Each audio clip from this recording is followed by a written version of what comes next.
Okay, so let me get started. The first one is rather obvious: forehand, the best forehand according to you. Or what player's forehand would you like to have if you're trying to construct a perfect player? I would say Del Potro. I find his cross court, even down the lane, forehands. Whenever he hits those, the speed is absolutely crazy. And Del Potro is number one for sure, no doubt. Yeah, I agree with you on that. Although I think we should also consider Federer. Of course, he doesn't have the most powerful forehand, but his inside-out converted forehand is probably the most beautiful shot in all of tennis, and it's almost perfect. So yeah, but Del Potro, I definitely agree with, no doubt about that. So moving on, of course, we have backhand. Second one is backhand, and it doesn't specify single-handed or double-handed. In terms of looks, you always have to go for single-handed. Of course, if we want to have the best, maybe Djokovic, whatever Runa said is perfect. I agree with Djokovic. But I think in the emerging players, if we have to talk about, I find Sinner's backhand exceptional as well. Because obviously there is not enough data and not many people are talking about it. But I'm sure that Sinner's backhand would appeal to a lot. Yes. No, no, I agree with Rune. It has to be Djokovic. But from the retired players or going a few years back, I think Marat Safin had a brilliant double-handed backhand, very powerful. So yeah, I think Safin for me would give good competition to Novak Djokovic. The third one on the list is serve. Serve, actually, I like a lot of people who were big servers, and I was actually really following tennis or playing tennis to a great extent in that era where we had great Wimbledon. Sampras comes to the list as first, but there were other favorites as well. So I really liked Mark Philippoussis. What an amazing serve he had, and even Richard Krajicek to some extent. All the Wimbledon greats, yeah.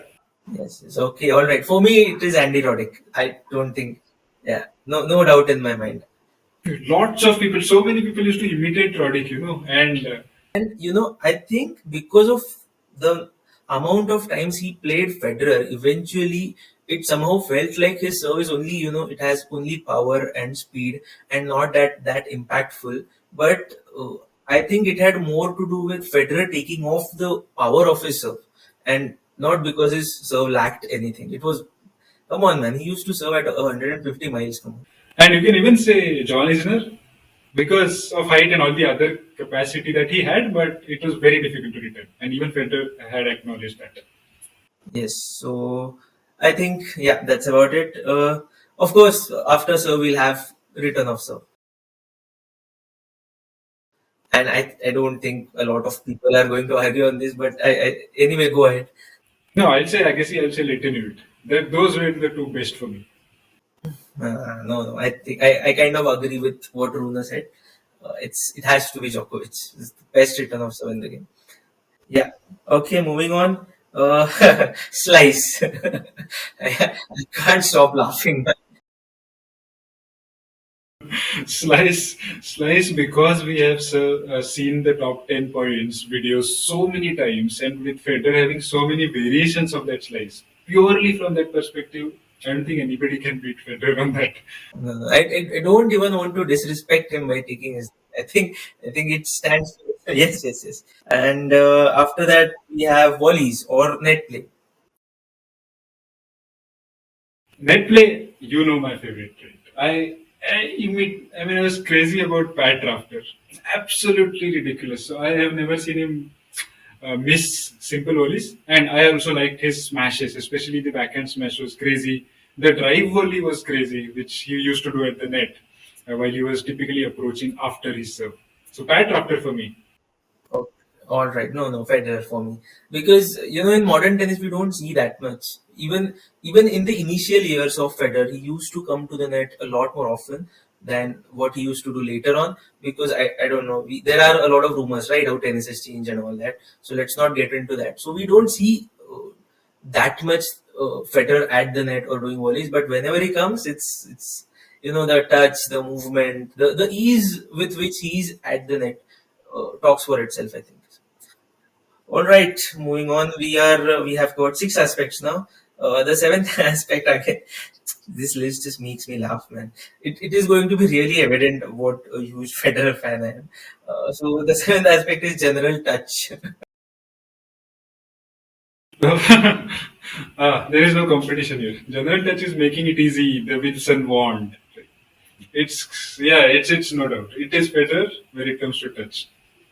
If you want to talk about touch, I think not from a singles perspective, but we should definitely look at it from a very different point of view when it comes to a doubles game, because some these doubles guys have an exceptional touch. There's no question about. This is a very good point. We are only thinking about singles players, but yeah, the doubles game shows a lot of beautiful touches, and a lot of it is very fast. Actually, it's a lot faster than singles actually. So touch matters a lot more there. So, right. So Leander Pace is also, yeah, I think, one of the guys. Yeah, yeah, best. Even volleys for that matter. We just talked about volleys. Yeah. Wallace is again Bryan Brothers. So in doubles, it really brings a very different dimension. There is Woodbridge, Woodford, so many people doing some amazing volleys. Maybe you'll have to do a separate episode for doubles only. Yes, yes, yes. All right. So the eighth one is movement. Movement, yeah. Movement, I will say again, I think you will really blame me for going into that era again. But my favorite player on movement was Michael Chang. Uh, his fitness was evident, and I think in Agassi's book, which is open, which I think you can see here, he has mentioned Michael Chang a lot, and his attributes around his fitness and overall play was amazing, amazing. So I'll rate Michael Chang on this one. Yeah. Okay. No, I have to go with Rafael Nadal. The movement is incredible. I regularly watch the highlights of a lot of matches from say 10, 15 years ago, and a younger Nadal just blows my mind. I mean, the movement was crazy because we just had French Open, and we talk about that extra shot that needs to be played at the French Open. But with Nadal, even on a hard surface, you have to play like 4 or 5 extra winners to win the point. So yeah, that is just incredible. It really frustrates the opponent actually. All right, so moving on, we have speed at number nine, the ninth aspect, supposed aspect. Speed, I think I'll say Carlos Alcaraz. He also said the same, is it? Runa's list also mentions Alcaraz. Oh, he has nominated himself. I read that. Yeah, he has nominated himself. Not, yeah. I think we all can agree to disagree on some aspects because these newer players have speed and all the modern dimensions. So it's really difficult to really. No, no, but I am with you on this. Alcaraz has amazing speed, so I think Alcaraz will take the crown here. The number 10 is flexibility. Here, maybe I'll go with Nadal. Even Djokovic, I'll go with Djokovic because I can imagine his backhands full stretched and almost it has a split. Yeah. I am I am going to pick. I'm going to pick a very very different guy. You can't even guess who it is. So according to me, it is Paradon Srichappan. Oh, he was quite famous. Yeah, he was quite famous for those shots. Yeah, yeah, incredibly flexible. He used to actually do a full split sometimes. So, yeah, if you're talking about flexibility, In terms of flexibility, we never mentioned, but considering some technical aspects which are not deemed to be perfect, you can also bring into play Tsitsipas, right, who has that flexibility on his second serve and obviously on his backhand and on his reach. I really admire how he's kind of playing with some minor, not so perfect techniques. all right. Number 11 is mental toughness. Whew. I think we only have two contenders here actually, but yeah, you can pick it. I think it's a difficult choice because mental toughness I would attribute to one. I think first example is Federer when he come back without any tournament practice and went on to win the Australian Open and the Sunshine Double. And exactly same happened with Djokovic when he now won French Open without a form and without much practice. So, and considering that Djokovic has won Grand Slams or Grand Slam number 23 now, I'll go with Djokovic. Okay, even I'll go with Djokovic, but the other guy I was referring to is Nadal because yeah, when it comes to mental toughness, yeah, yeah, it has to be Nadal is almost up there, but I think Djokovic for me edges past him by a very slight margin, not much. Maybe Nadal can also be the win the crown here because he must have had a great level of mental toughness. Purely from the perspective that he had so many people saying that he will not last. Yes, yes, because of the type of game he plays. Yes, and he did have a lot of injuries, and he has come back from almost each and every injury. But again, I think just to cancel out my previous point, Djokovic also faced the COVID problem, faced the deportation problem. He was not allowed to play in US for so long. So again, that And even today, we don't know if he'll be allowed to at this US Open. Yeah. All right. So moving on, we have physical stamina.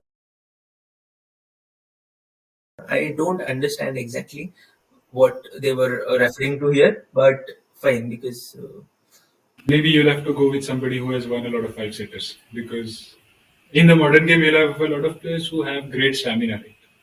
exactly. And if things like this are going to come into the perspective, I think most of it will go to either Djokovic or Nadal, right? Yeah, I will say Nadal. Maybe the match he won against Medvedev at the Australian. It was worth the physical stamina for. Yes, of course. And the 2012 Australian Open when Djokovic and Nadal played one of the best matches of tennis. So that also lasted almost 5 years. That lasted almost six hours, not 5 years. Yeah. So yeah. All right. So Nadal, is it? Yeah. Nadal. It is competitiveness.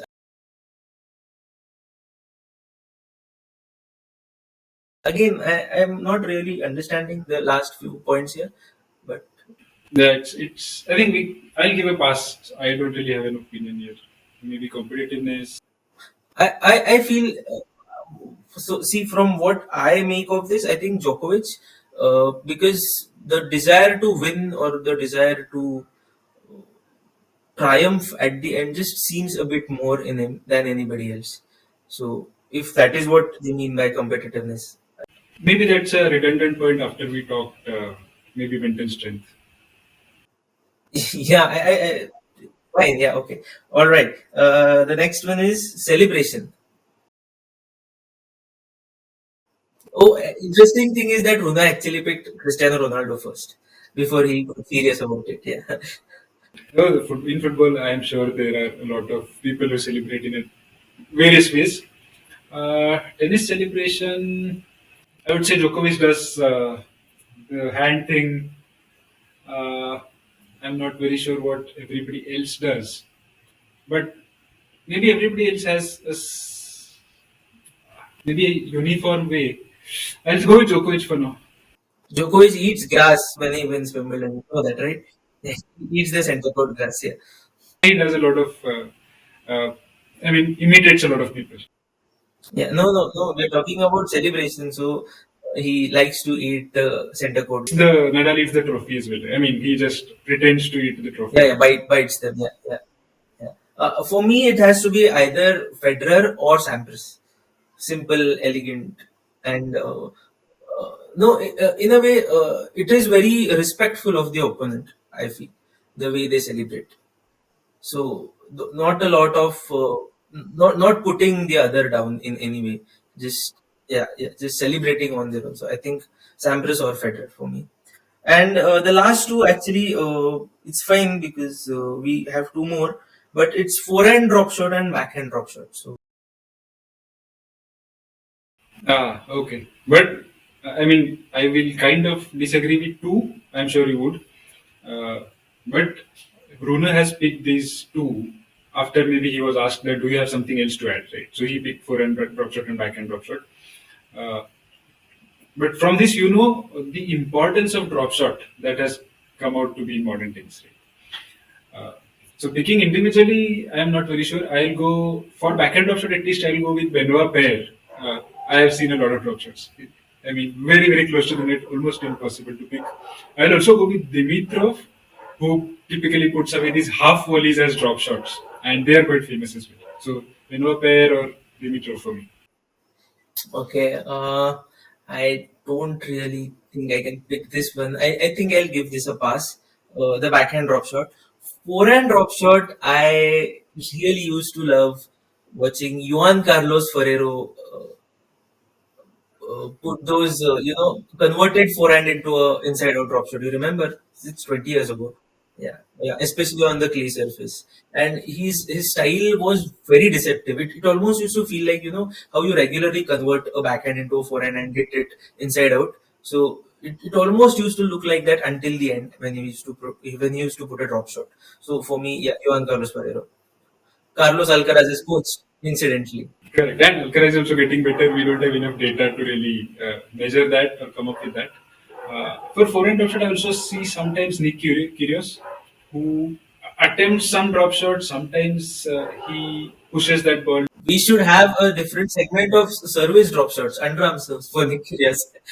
Yeah. Oh, talking about forehand drop shots and backhand drop shots, I'm sure we can have maybe a lob, maybe. I actually don't, yeah, agree to this drop, like differentiating between forehand drop shot. In fact, the drop shot term itself, I don't like it because, yeah, as you said, then we can have lobs, we can have passing shots, we can have approaches, forehand approach, backhand approach. So yeah. Right. A twinner. Now a twinner is becoming quite famous in WT as well. So a lot of people are, and yeah, not exactly a twinner, but without looking, a shot without looking is also becoming quite famous. The Alcaraz one, the point which became very famous here. It was almost Federer-esque, and I saw a video where both the guys were compared simultaneously. Yeah, people shouldn't really compare these guys to Federer when it comes to, something of this class. Right. So finally, this is my list, uh, and maybe let's wait for a couple of seconds. And this is Aadish's list.